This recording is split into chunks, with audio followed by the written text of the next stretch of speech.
everybody, and welcome to the Glory Reds podcast. It's your boy, Don Benito. Oh boy, the wait is over. The Premier League is fast approaching. It is within our grasp. It has been a long time. We miss Carrick Ball. We want to see Carrick Ball.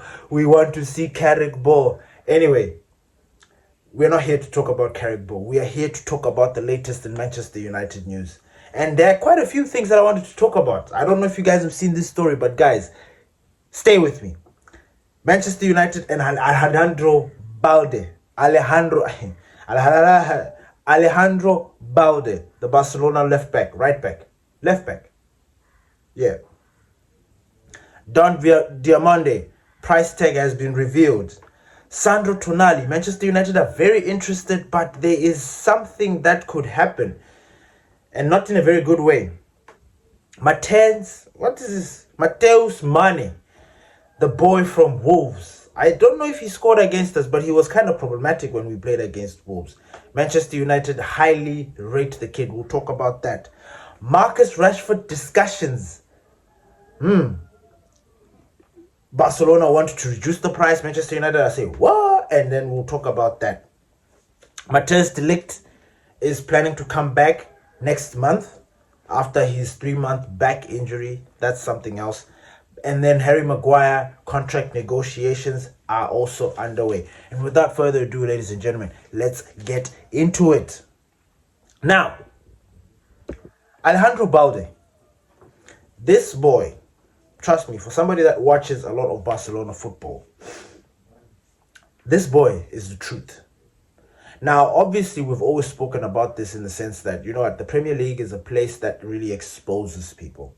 And he has only played in Spain. He is a La Masia graduate, but he is your typical fullback, wingback. He can play wingback, he can play fullback.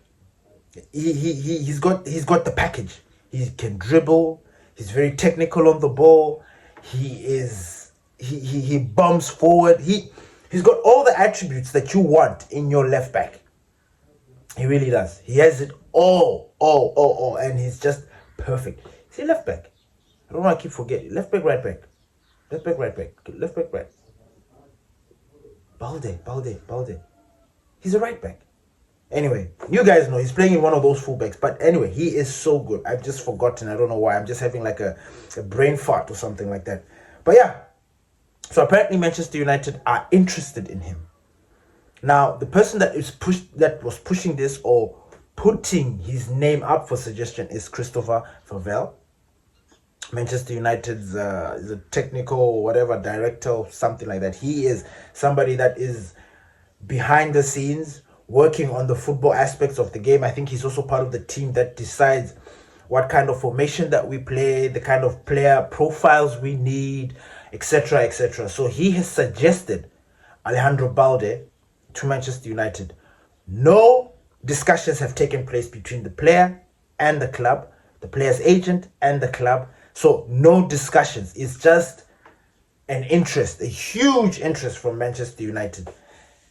Are they going to do it? I don't think so. Barcelona are a very close-knit family kind of group. Those guys are loyal to their club. They've got players that at some point you'd have thought that they would have left the club, but those guys are loyal to the club, especially because of the La Masia tradition. These players, they don't want to leave that place. So I don't think it'll be easy unless Barcelona slap a price tag on him, huge price tag, and Manchester United actually go out there and say, you know what, we'll buy the player, and then it's something different. But I don't see that because Barcelona have slowly fixed their books. They are not in a very financial desperation, even though some stories suggest that they are. But I think they're all right. So I don't see how this deal goes. It's going to be a very, very tricky deal for them to do. And if they do let Balde go, it is going to be for a very, very hefty price. So we'll still see how that goes. The next topic that I wanted to talk about was Jan Diomande, the left winger from RB Leipzig that Manchester United have been tracking and are so interested in buying. Like, he is somebody that Manchester United have been talking about for a while. We've been talking about him here as well for some minutes. You know, like, I think we started talking about him before during the African Cup of Nations, and that has been some time now. Some time has passed, so it's tricky. The reason why I say that is because there's been a lot of names that have come forward that Manchester United are trying to get. Even Anthony Gordon, which I don't know if they're still going to think about doing that. But you know, when you add a lot of names into the short list, it becomes tricky. It becomes tricky to see who you can follow or who you can keep tabs on. So, but however, Yan Diomande, his price tag has been revealed, or Manchester United expect him to be costing between 50 and 60 million pounds. Now, I assume that is about 100 million euros. I assume, because that was the price, and that we discussed this. We said, look, if he's going to be 100 million euros, we're expecting him. Now, at the time, obviously, I probably messed up the maths, but I said maybe 75 or 70, but it looks like they want to buy him, or they price him between 50 and 60 million. I think when you put it into this perspective, it looks like he's a player that is very gettable. Because when you look at what Manchester United are trying to do, they want to bring in 2 top midfielders and a left winger. Those are their primary priority targets this coming summer. Who those midfielders are going to be is yet to be seen, because we still do not have a gauge of who Manchester United are trying to bring in. Elliot Anderson's story is this, hey Baliba that, hey Adam Wharton this, Sandro Tonali that. It is just so many. So we're just going to have to wait until the summer, or wait until we get some sort of concrete conversations. You know, for example, like this, try to give an example. When we would sign Mateus Cunha or Brian Mbeumo, you know, you could tell that these discussions have taken place. So until we get to that moment, or until we get to that place, I think it is very difficult to gauge which midfielder Manchester United are going to bring in this summer. It is very, very tricky. So we're also expecting Manchester United to be in the Champions League. That will further help them financially. We don't know what the budget is going to be. We are hoping it's going to be a healthy budget, because for them to want the 2 midfielders who might cost £100 each, and then the left winger, you need at least a piggy bank of 300 million. At least 300 million pounds. That's what you need to get these 3 players. So it will be very tricky to see. And obviously, the whole thing of qualifying for Europe and stuff needs to play a huge role, because if we don't, then that hurts us, and then it becomes another debacle, because we were expected to qualify for Europe this season, but unfortunately we missed out by losing to Tottenham, who, by the way, are, if I'm not mistaken, they look like they're heading for the relegation, but that's a story for another day. Moving on. Sandro Tonali, we've spoken about him. We spoke about him in the episode of the Newcastle raid. And it seems like Manchester United are also very interested, like we've spoken. You see how many midfielders. He's another latest one that has just come into the fray, and Manchester United are like, you know. But it's a tricky one. Because the story that I read is that should Tonali leave Newcastle this summer, it is most likely that he will go back to the Serie A. Now, I don't know why he would do that. Why would he leave the money in Europe, in England? Why would he leave the best league? The bigger chances of him, or maybe he wants to play in Champions League. I don't know. I don't know if he's going to go back to AC Milan. Is it because I don't know what the story is there. It doesn't make any sense. He's done very well in the Premier League. It's not like he's flopped. It's not the same situation like Chiesa, who, by the way, is... I mean, I was expecting Chiesa to play a bigger role than he is currently. I mean, not to say that he's a bad player. If you consider what he was doing when he was at Juve, it is one of those things where you're like, okay, you'd expected him to be having a bigger role in the Premier League, but it is what it is. But it's not like that Chiesa. He is a starter for Newcastle. He is somebody that they depend on. Their midfield ticks because he is in it. So for him to backtrack and go back to AC Milan or Serie A, it is a weird one for me. So it looks like they're saying that if he should leave Newcastle this season, it means that he's going back to Serie A, which I found very strange or bizarre. The next topic that I want to talk about is Mateus Mane. Manchester United are interested and have held talks with Mateus Mane's agent. This is the boy from Wolves. No price has been set. I don't expect him to cost between 60 and what because they're being relegated. They have to deal with what people want. So it's going to be a very interesting situation and scenario to see how Manchester United deal with this, because apparently Manchester United highly rate the kid. And rightfully so. The kid has done some business in the Premier League. He has caused some sort of problems. But highly rated? I don't know. I really don't know. It is a tricky one for me. Very, very tricky one for me. But apparently Manchester United are interested in him and they want to sign him. They've already held talks with his agent to see if there could be a possible discussion there. So we'll see. We'll keep tabs on this story. The other one that I actually wanted to add on to this, since I'm talking about this team, I don't know if you remember this Kripke kid. The one that scored the equalizer against Bournemouth, against us. Was it the equalizer or number 3 or number 4? I forgot. But his name is Kripke or Krupi or Krupi. I don't know. That kid. Apparently Manchester United are interested in him as well. And I'm just sitting there thinking to myself, this is now becoming too much. This is now becoming too much. How many players are we going to be interested in? And how many players are we going to be linked with? Now, Manchester United has become the club that wants to do business properly, not waste money on anything and everything. So we'll see how that one pans out. Moving on.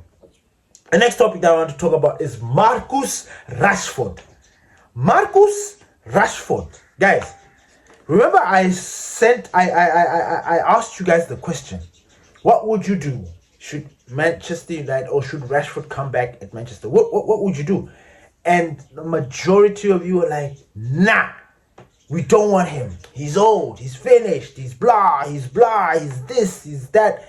And all those suggestions and opinions were so valid. I loved it because I'm like, look, this guy has not given us the enough heart and we know the story of Marcus Rashford. He's spat in our face in a very strange way. So I get it. But then he went to Barcelona, revived his career, revived himself, found himself again, just like Kobe Manu, and he's firing on all cylinders. He's become an important player for Barcelona. And you ask yourself these questions, why wasn't he an important player for us? Blah, blah, blah, blah, blah. Now, he went out on loan. Barcelona covering his wages, and the idea was that Barcelona were going to buy him at the end of the season, loan with an option to buy, and the price was 26 million. At the time, we all complained because we thought that we were being duped. Dude, 26M. Nah, you guys are kidding, man. Rashford is easily 30, 35, easily. Yes, he's had his slump, but he's easily 30, 35 million pounds. And we took it because, we wanted to move on and get rid of Marcus Rashford. Bye, we wanted that. Now, stories are suggesting that Barcelona want to renegotiate that 26 million. They wanna buy Marcus Rashford for less than 26 million. And for me, that is a problem. Because we need the cash. As a club, we need the cash. Now, we don't give a damn about Barcelona, honestly, because listen, man, it's all about business. We need the money. We also want to bolster our team and make things happen. And we need that money. That money was probably calculated